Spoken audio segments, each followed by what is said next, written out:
ನಮಸ್ಕಾರ.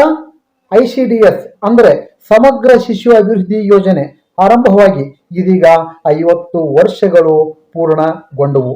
ಇದೀಗ 2025 ನವೆಂಬರ್ 28 ಶುಕ್ರವಾರದಂದು ಬೆಂಗಳೂರಿನ ಅರಮನೆ ಮೈದಾನದಲ್ಲಿ ICDS 50ರ ಸುವರ್ಣ ಮಹೋತ್ಸವವನ್ನು ಅತಿ ವಿಜೃಂಭಣೆಯಿಂದ ಆಚರಿಸಲು ಸರ್ಕಾರ ನಿರ್ಧಾರ ಮಾಡಿದೆ. ಇದಕ್ಕಾಗಿ ಭರದ ಸಿದ್ಧತೆಗಳು ಕೂಡ ನಡೆದಿವೆ.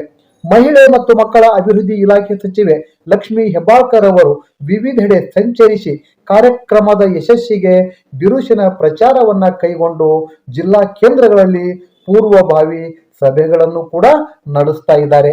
ಇದು ರಾಜ್ಯವ್ಯಾಪಿ ಪ್ರಚಾರ ಆಗಬೇಕು ಎಂಬುದು ಸರ್ಕಾರದ ಆಶಯ. ಪ್ರಚಾರಕ್ಕಾಗಿ ಬ್ಯಾನರ್ ಸೇರಿದಂತೆ ವಿವಿಧ ಸಾಮಗ್ರಿಗಳು ಕೂಡ ಬೇಕೇ ಬೇಕು.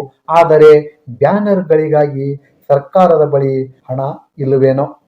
ಅದಕ್ಕಾಗಿ ಈಗ ಮಹಿಳೆ ಮತ್ತು ಮಕ್ಕಳ ಅಭಿವೃದ್ಧಿ ಇಲಾಖೆ ಹೊಸ ಉಪಾಯವನ್ನ ಕಂಡುಕೊಂಡಿದೆ. ಅದು ಏನು ಅಂದ್ರೆ, ಅಂಗನವಾಡಿ ಕೇಂದ್ರಗಳ ನಿರ್ವಹಣೆಗಾಗಿ ಸರ್ಕಾರ ಪ್ರತಿ ವರ್ಷ ಪ್ರತಿ ಅಂಗನವಾಡಿ ಕೇಂದ್ರಕ್ಕೆ 3,000 ರೂಪಾಯಿಗಳ ನಿರ್ವಹಣಾ ವೆಚ್ಚವನ್ನು ಕೊಡ್ತಾ ಇದೆ. ಈ ರೀತಿ 2023-24 ಮತ್ತು 2024-25ನೇ ವರ್ಷಕ್ಕಾಗಿ ಅಂಗನವಾಡಿಗಳಿಗೆ ಮಂಜೂರಾದಂತಹ 3,000 ರೂಪಾಯಿಗಳ ನಿರ್ವಹಣಾ ವೆಚ್ಚದಲ್ಲಿ ಅಂಗನವಾಡಿ ಕಾರ್ಯಕರ್ತರು ಬ್ಯಾನರ್ಗಳ ವೆಚ್ಚಕ್ಕಾಗಿ 1,000 ರೂಪಾಯಿಗಳನ್ನು ವಾಪಸ್ ಇಲಾಖೆಗೆ ಭರಿಸಬೇಕೆಂದು ಸೂಚಿಸಲಾಗಿದೆ. ಇದು ಅಂಗನವಾಡಿ ಕಾರ್ಯಕರ್ತರ ವಲಯದಲ್ಲಿ ತೀವ್ರ ಆಶ್ಚರ್ಯ ಮತ್ತು ಆಕ್ಷೇಪಗಳನ್ನು ಉಂಟು ಮಾಡಿದೆ. ಸಚಿವೆ ಲಕ್ಷ್ಮೀ ಹೆಬ್ಬಾಳ್ಕರ್ ಅವರ ಅಧ್ಯಕ್ಷತೆಯಲ್ಲಿ 2025 ಅಕ್ಟೋಬರ್ 28ರಂದು ನಡೆದಂತಹ ಸಭೆಯಲ್ಲಿ ಕೈಗೊಳ್ಳಲಾದ ನಿರ್ಣಯಗಳ ಪ್ರಕಾರ ICDS ಯೋಜನೆಯ ಸುವರ್ಣ ಮಹೋತ್ಸವದ ಮಹತ್ವವನ್ನು ಸಾರ್ವಜನಿಕರಿಗೆ ತಿಳಿಸಬೇಕು. ಅದಕ್ಕಾಗಿ ರಾಜ್ಯದಲ್ಲಿನ 69,922 ಅಂಗನವಾಡಿ ಕೇಂದ್ರಗಳಲ್ಲಿ ಬ್ಯಾನರ್ಗಳನ್ನು ಅಳವಡಿಸಿ ಪ್ರಚಾರವನ್ನ ಮಾಡಬೇಕು ಅಂತ ಇಲಾಖೆ ನಿರ್ದೇಶಕರು 2025 ನವೆಂಬರ್ 19ರಂದು ಹೊರಡಿಸಿದಂತಹ ಆದೇಶದಲ್ಲಿ ತಿಳಿಸಿದ್ದಾರೆ. ಅಂಗನವಾಡಿ ಕೇಂದ್ರಗಳಿಗೆ ಈಗಾಗಲೇ ಕಟ್ಟಡಗಳ ನಿರ್ವಹಣಾ ವೆಚ್ಚದ ಅನುದಾನವನ್ನ ಕೊಡಲಾಗಿದೆ. ಎಷ್ಟು ಅಂಗನವಾಡಿ ಕೇಂದ್ರಗಳಲ್ಲಿ 1,000 ರೂಪಾಯಿ ಬಾಕಿ ಉಳಿದಿದೆ, ಎಷ್ಟು ಅಂಗನವಾಡಿ ಕೇಂದ್ರಗಳಲ್ಲಿ ಅನುದಾನ ಬಾಕಿ ಇಲ್ಲ, ಬಾಕಿ ಉಳಿದಿಲ್ಲ ಎಂದಾದರೆ ಯಾವುದಕ್ಕೆ ಆ ಹಣವನ್ನು ಖರ್ಚು ಮಾಡಲಾಗಿದೆ ಅನ್ನೋದರ ಮಾಹಿತಿಯನ್ನ ತಕ್ಷಣವೇ ನೀಡಬೇಕು ಅಂತ ಅಂಗನವಾಡಿ ಕಾರ್ಯಕರ್ತೆಯರಿಗೆ ಈಗಾಗಲೇ ಸೂಚಿಸಲಾಗಿದೆ.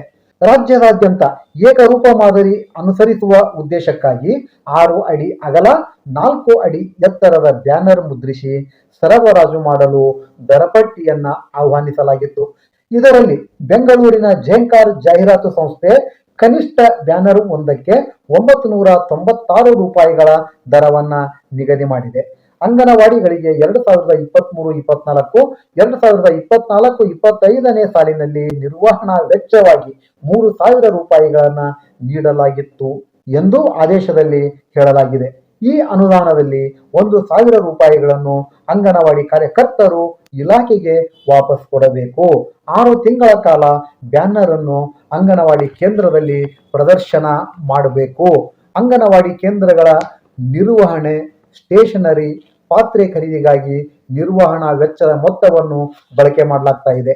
ಇದರಲ್ಲಿಯೇ ಬ್ಯಾನರ್ಗಾಗಿ 1,000 ರೂಪಾಯಿಗಳನ್ನು ವಾಪಸ್ ಕೊಡಬೇಕು ಎಂಬುದು ಸರಿ ಅಲ್ಲ ಅಂತ ಹೆಸರು ಬಹಿರಂಗಪಡಿಸಲು ಇಚ್ಛಿಸದ ಅಂಗನವಾಡಿ ಕಾರ್ಯಕರ್ತರೊಬ್ಬರು ಹೇಳಿದರು.